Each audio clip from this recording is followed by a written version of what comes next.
Next question हम देख रहे हैं previous year question super 30 question के सीरीज़ में। इसमें से 11 हो चुका है, नेक्स्ट 12 वाला देख लीजिए। Who has less side effect from the Covid vaccine.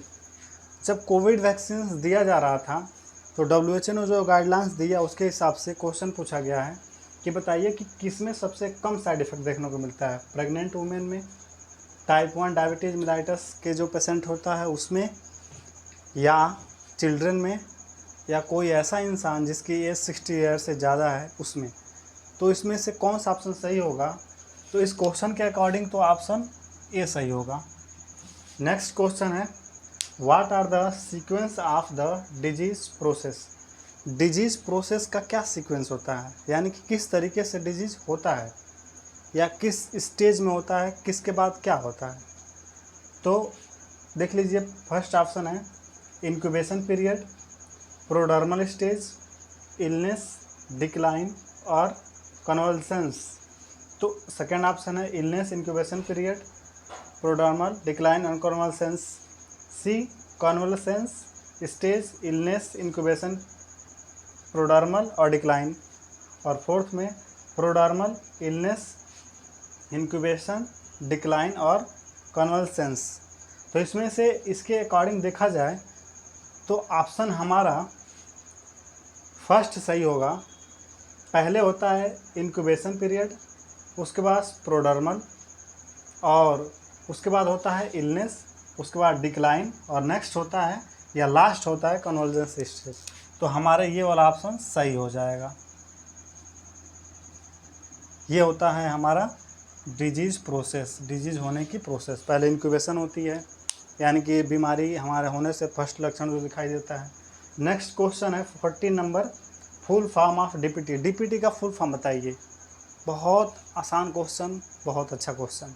Question तो क्वेश्चन होते हैं, आसान और भारी क्या आएंगे। एक नंबर ए भी देंगे, एक नंबर ओ भी देंगे। First diphtheria, pertussis and tetanus, क्या ये सही है? बी वाला ऑप्शन ये पेलाग्रा, डिप्थीरिया और टिटेनस। और सी है डिप्थीरिया, टॉक्सिन, पर्टोसिस, और डी डेंटल टिटेनस पर्टोसिस। तो ये पता नहीं क्या क्या नाम दिया है, तो ऐसे भी गलत लग रहा है। तो अगर आपको याद हो तो डायरेक्ट कर सकते हैं कि फर्स्ट ऑप्शन सही है, diphtheria, pertussis and tetanus. Question number 15 का ऑप्शन देख लीजिए। क्वेश्चन 15 नंबर जो क्वेश्चन है क्या कह रहा है, what is the minimum age criteria for Covid vaccine in India. Covid vaccine की जो मिनिमम क्राइटेरिया होती है इंडिया में वो क्या है जो दिया जा सकता है? तो 10 ईयर्स, 12 ईयर्स, 15 ईयर्स, 17 ईयर्स। तो ये तो आपको याद ही होगा कि 12 ईयर पे मिनिमम एज 12 ईयर होता है। इसका ऑप्शन नंबर बी सही हो जाएगा। 16 नंबर क्वेश्चन है largest organ of body, human body.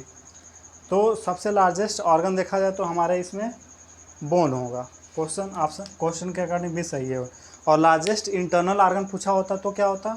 Liver होता, क्योंकि लीवर हमारा लार्जेस्ट इंटरनल ऑर्गन होता है। और 17 नंबर क्वेश्चन है next, initial dose of atropine in bradycardia.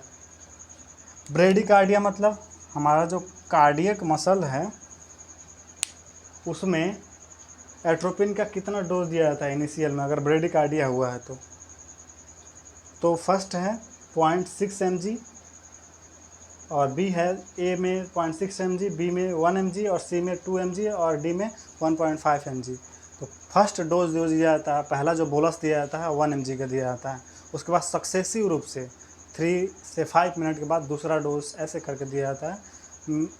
तो फर्स्ट इसमें ऑप्शन सही हो जाएगा बी, और इसका भी बी ही था। ओके, नेक्स्ट क्वेश्चन है 18 number, identify an incorrect options about vital sign. यानी कि वाइटल साइंस के बारे में कौन सा गलत ऑप्शंस हैं। फर्स्ट ऑप्शन देख लीजिए, टेम्परेचर 37 डिग्री, यानी कि नॉर्मल वाइटल साइन जानते हैं 37 डिग्री होता है, तो सही है। रिस्पायरेशन रेट 18 to 24 मिनट्स हो सकता है। BP 120/80 mmHg होता है, ये भी सही है। पल्स 120 पर मिनट तो इसमें ऑप्शन कौन सा सही, इसमें ऑप्शन कौन सा गलत हो जाएगा बताइए। तो इसमें ऑप्शन नंबर डी गलत हो जाएगा, पल्स रेट 120 नहीं हो जाएगा। नेक्स्ट है 19 नंबर क्वेश्चन, इन बेड सोर patient swap taken from. Bed सोर के बाद जब किसी के बेड सोर हो जाते हैं, लगातार बेड पे सोए रहने से, या कोई पेशेंट अनकॉन्शियस है, मूवमेंट नहीं हो रहा है, तो उस कंडीशन में बेड सोर होने के चांसेस ज़्यादा होते हैं। तो अगर बेड सोर हुआ है तो उसमें स्वैप कहाँ से लेंगे, ऑप्शन क्वेश्चन यही कह रहा है। फर्स्ट है फ्राम ड्रेसिंग ड्रेनेज, यानी कि जब ड्रेसिंग कर रहे हैं उसमें से कुछ ड्रेनेज हो रही है वहाँ से लेंगे, कि फ्राम एक्जुडेट्स, फ्राम नेक्रोटिक टिश्यू, जहाँ नेक्रोटिक हो चुका है उससे लेंगे, कि before taking sample wound irrigation should be done with normal saline. तो ये ऑप्शन सही है, ठीक है, कि सैंपल जो होता है सैंपल वुंड लेंगे नॉर्मल सलाइन से, दोनों से पहले, इरिगेशन से पहले। नेक्स्ट है ऑल ऑफ 20 नंबर है, all of following functions carried out by the stomach except. कौन सा फंक्शन है जो हमारा स्टमच काम करता है, लेकिन उनमें से एक गलत भी है जो नहीं करता है। तो आपको 4 ऑप्शन में से एक बताना है। तो एलिमिनेशन में थर्ड लगा लीजिए, या फंक्शन पता है स्टमच का तो आप डायरेक्ट भी बता सकते हैं। तो बताइए कौन सा ऑप्शन सही है। एब्जॉर्प्शन ऑफ विटामिन बी, क्या ये सही है। In stomach, GIT enzyme, acidic secretion और गैस्ट्रोइंटेस्टाइनल मोबिलिटी। तो इसमें एसिडिक सिक्रेशन करता ही है, एचसीएल का सिक्रेशन करता ही है। आपने जाने होंगे कि जो हमारा स्टमच होता है एचसीएल का सिक्रेशन करता है, तो ये तो सही बात है। गैस्ट्रोइंटेस्टाइनल मोबिलिटी का काम करता है, तो ये भी सही है। जीआईटी एंजाइम भी होता है, यानी एक काम ये नहीं करता है, विटामिन B12 का एब्जॉर्प्शन नहीं करता है, ये तो इंटेस्टाइन में होता है। तो ये ऑप्शन ए सही है। नेक्स्ट है purpose of केगल्स exercise. Kegel exercise के द्वारा या इसको करने का क्या पर्पज़ होता है। तो 4 ऑप्शन है, strengthening the pelvic floor of the muscle, second strengthen of the shoulder muscle, strengthen of the calf muscle, strengthen of the mesenteric muscle. तो इसमें ऑप्शन ए सही होगा, strengthen of the shoulder muscle, ये strengthen of the pelvic floor muscle. Okay. 22 number question है, the fertilize egg is known as. Fertilize egg को क्या बोलते हैं। तो जायगोट बोलते हैं। तो ये क्या हो जाएगा, डी ऑप्शन सही हो जाएगा। नेक्स्ट हम देख रहे हैं कि 23 नंबर के क्वेश्चन हैं। A 39 years old person had smoking since long time, which is the major risk factor to causing. अगर कोई इंसान, कोई पर्सन 39 ईयर्स का है, वो लंबे समय से स्मोकिंग कर रहा है, तो कौन सा बीमारी होने के चांसेस ज़्यादा है। COPD, OCD, निमोनिया और मेनिंजाइटिस। OCD एक साइकेट्रिक डिजीज़ है, निमोनिया आपको पता है लंग्स का डिजीज़ है, और मेनिंजाइटिस ब्रेन का डिजीज़ है। मेनिंजियल एयर इन्फेक्शन को मेनिंजाइटिस बोलते हैं। तो COPD क्या होती है, ये जो होती है स्मोकिंग के कारण होने वाली एक बीमारी है। तो सबसे ज़्यादा प्रभावित होगी लंग्स। तो इसमें ऑप्शन हो जाएगा ए COPD, यानी स्मोकिंग लंबे समय से करेंगे तो COPD होने के चांस ज़्यादा है। ठीक। नेक्स्ट है 24 number question, which condition sees in iron deficiency anaemia. अगर किसी भी इंसान में, किसी महिला में अगर आयरन डिफिशियंसी एनीमिया है तो कौन सा लक्षण देखने को मिलेगा। तो ऑप्शन है decrease breathing and increase activity, यानी कि ब्रीथिंग घट जाएगा और एक्टिविटी बढ़ जाएगा, यह नहीं होगा। Increase breathing and increase activity कह रहा है कि इन ब्रीथिंग भी बढ़ जाएगी और एक्टिविटी भी बढ़ जाएगी, तो दोनों नहीं होगा। कह रहा है कि decrease breathing and decrease activity, breathing भी घट जाएगी और एक्टिविटी भी घट जाएगी, तो ये भी गलत है। 24 नंबर इंक्रीज ब्रीथिंग और डिक्रीज एक्टिविटी। हाँ, सांस लेने की दर, ब्रीथिंग बढ़ जाएगी जब आयरन डिफिशियंसी एनीमिया होगा। क्यों? क्योंकि आयरन है ही नहीं, ऑक्सीजन कैरिंग कैपेसिटी घट गई, ऑक्सीजन कैरिंग हो ही नहीं रही है, ऑक्सीजन की कमी हो जाएगी तो ब्रीथिंग जल्दी जल्दी लेंगे ताकि उसको कंपनसेट किया जाए। और जब हमारे बॉडी में ऑक्सीजन नहीं रहेगी तो जाहिर सी बात है हमारे टिश्यू को ऑक्सीजन नहीं मिलेगा, और जब टिश्यू को ऑक्सीजन नहीं मिलेगा तो एक्टिविटी ऑटोमेटिक घट जाएगी। तो ऑप्शन नंबर डी सही होगा, increase breathing and decrease activity. 25 number question है, अ पेशेंट में suffering from upper GI tract obstruction, what would be the priority nursing action. A person में suffering from upper GI tract obstruction, what would be priority of nursing. एक ऐसा person है जिसमें अपर GI tract में कोई blocking हो गई है, ऑब्स्ट्रक्शन हो गया है, तो कौन सा नर्सिंग एक्शन करेंगे? कहेंगे elevate head side of the bed, उसके हेड साइड के बेड को थोड़ा उठा देंगे, क्या ये सही है? सेकेंड है elevate foot side of the bed, foot side से उठा देंगे, ये सही है क्या? स्टार्ट ऑक्सीजन थेरेपी, उसको O2 थेरेपी शुरू कर देंगे, क्या ये करेंगे?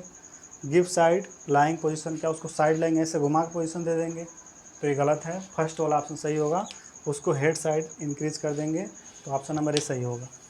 नेक्स्ट है फाइंड आउट ऑड, इसमें से बताना है ऑड कौन है। नून ऑप्शन नंबर ए, बी है मॉर्निंग, सी है इवनिंग और डी है नाइट। तो देखिए मॉर्निंग है, ये नून है और ये इवनिंग है, नाइट है। तो ये दो तरीके से, एक दिन में सुबह होती है और शाम होती है, यानी सुबह जब होती है तो यानी कि ये जो है सनसेट के पहले की घटना है, ठीक। अभी सूर्य डूबा नहीं है, और जो नाइट है वो अलग है क्योंकि सूर्य डूब चुका है। तो इसमें आड़ पूछा है, अलग पूछा है, आड़ मतलब होता है अलग, कौन थोड़ा हट के है, हट के मतलब थोड़ा अलग, तो डी वाला सही हो जाएगा। 27 नंबर क्वेश्चन है, वर्निकेस साइंस या वर्निक्स एरिया कहाँ हमारा जो ब्रेन में पाया जाता है वो किस लिए रिस्पॉन्सिबल होता है? हियरिंग के लिए, स्पीच, विजन और पेन। तो वर्निक्स एरिया जो हमारा ब्रेन में पाया जाता है वो स्पीच के लिए रिस्पॉन्सिबल होता है, तो ऑप्शन नंबर बी सही हो जाएगा। चलिए देखते हैं अगला क्वेश्चन, 28 नंबर क्वेश्चन, अभी हमने 27 नंबर देखा था। After surgical hand washing the scrub nurse hand should be, यानी कि सर्जिकल हैंड वॉशिंग करने के बाद स्क्रब नर्स को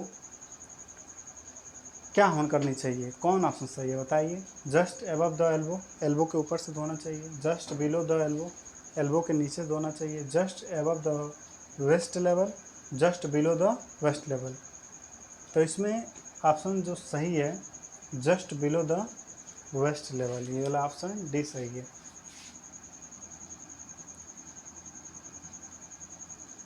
sorry, option number C just above the waist level. Suction duration not more than, यानी कि सक्शनिंग जब हम करते हैं तो किससे, इसमें सक्शनिंग कितना टाइम के लिए किया जाता है? 10 से 15 सेकंड के लिए, बी है 20 से 25 सेकंड के लिए, 30 से 35 सेकंड के लिए, और डी 5 to 10 सेकंड के लिए। तो इसमें सही ऑप्शन है 10 to 15 सेकंड के लिए किया जाता है, ठीक। What is the full form of कोविड-19, कोविड-19 का फुल फॉर्म क्या है?